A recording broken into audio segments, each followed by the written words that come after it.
Kegiatan ekspor dan impor tak luput dari berbagai resiko yang dapat berakibat pada kerugian finansial, operasional, dan reputasi bagi perusahaan. Resiko dalam ekspor dan impor bisa beragam, mulai dari fluktuasi mata uang, perubahan regulasi perdagangan, hingga resiko politik di negara tujuan. Selain itu, resiko kualitas produk, pembayaran gagal, dan perbedaan budaya juga perlu dipertimbangkan. Membangun jaringan yang kuat, memahami pasar tujuan, dan menggunakan alat pembayaran yang aman dapat membantu mengurangi resiko tersebut. Resiko kredit komersial merupakan resiko yang terkait dengan pemberian kredit kepada peminjam dalam kegiatan perdagangan internasional atau transaksi komersial. Ini mencakup resiko terkait dengan kredibilitas pihak yang menerima kredit, seperti kemungkinan bahwa pihak yang meminjam tidak akan membayar kembali jumlah yang dipinjamkan.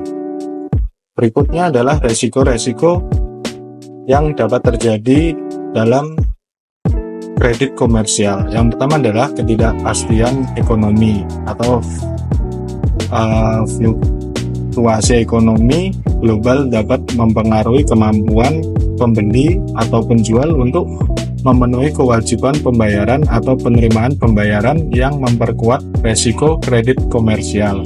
Lalu yang kedua, ketidakpastian pasar asing, seperti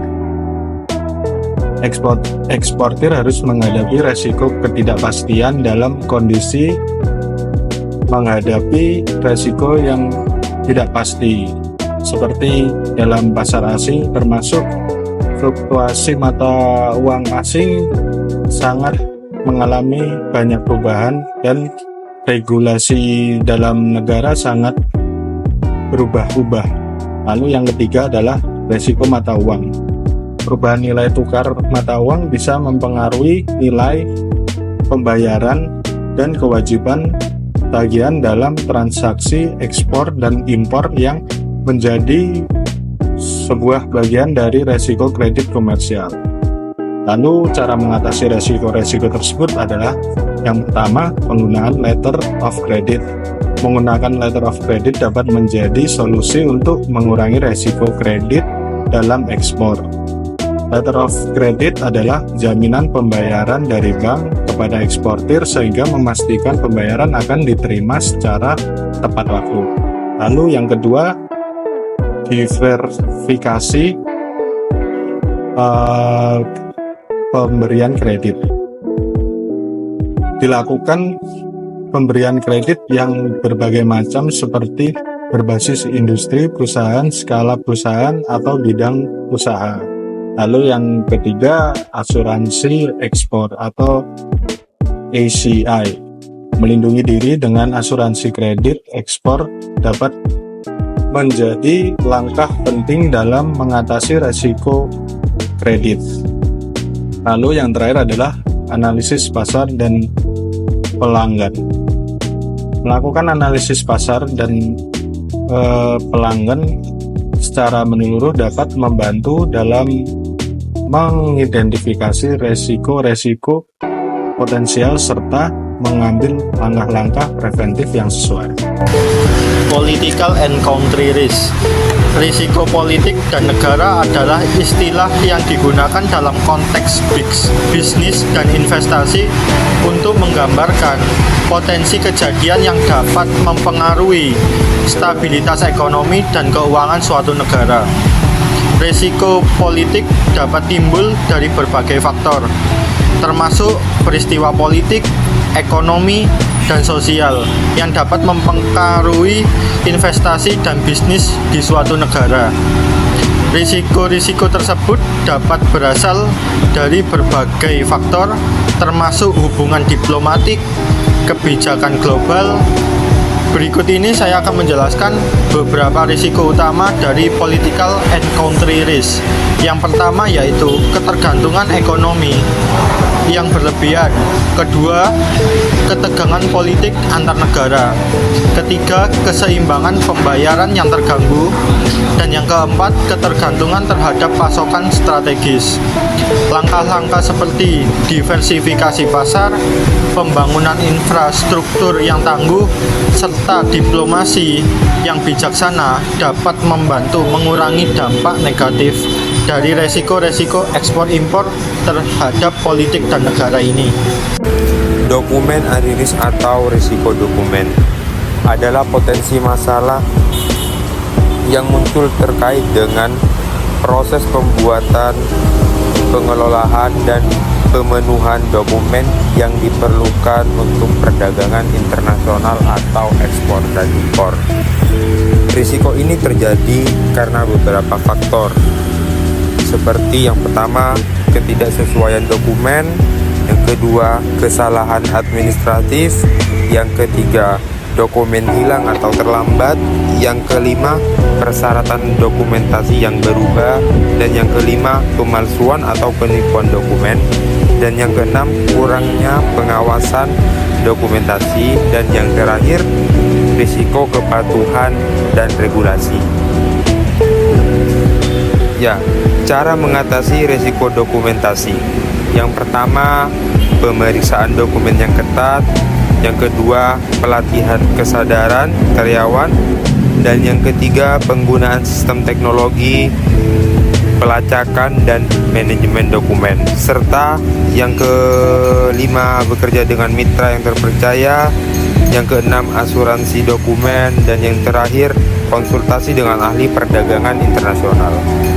Foreign exchange risk atau risiko nilai tukar mata uang asing adalah risiko di mana nilai investasi atau transaksi bisnis dapat terpengaruh oleh fluktuasi nilai tukar antara mata uang domestik dan mata uang asing.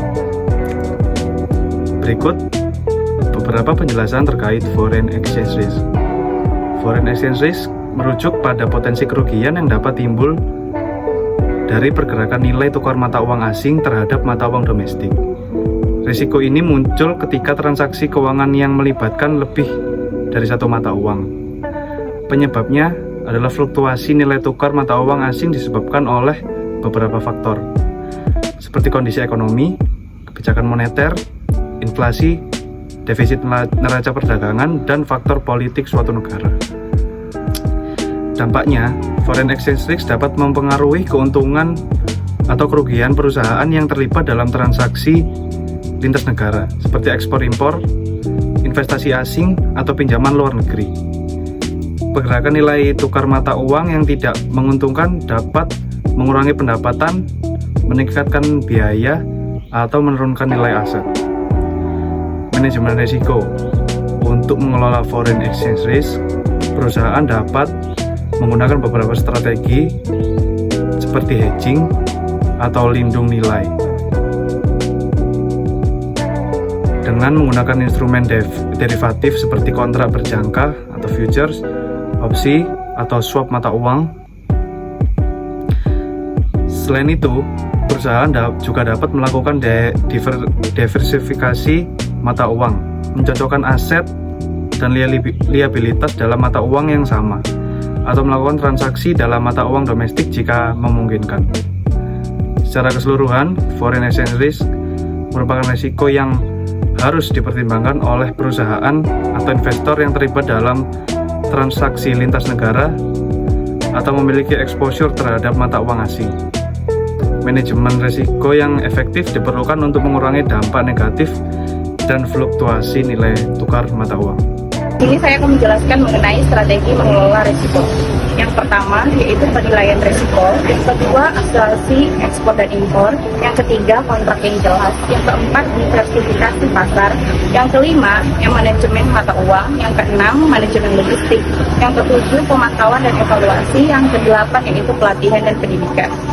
Studi kasus penelitian Andayani dan Saryijanto pada tahun 2019 dalam jurnal tentang mitigasi risiko dan klaim asuransi pengiriman barang ekspor pada perusahaan internasional freight forwarder atau studi kasus pada PT MSA Kargo Surakarta mengkaji strategi mitigasi risiko dan klaim asuransi dalam pengiriman barang ekspor di PT MSA Kargo Surakarta. Penelitian ini menemukan dua jenis resiko utama dalam pengiriman barang ekspor, yaitu resiko pembayaran dan resiko pengiriman.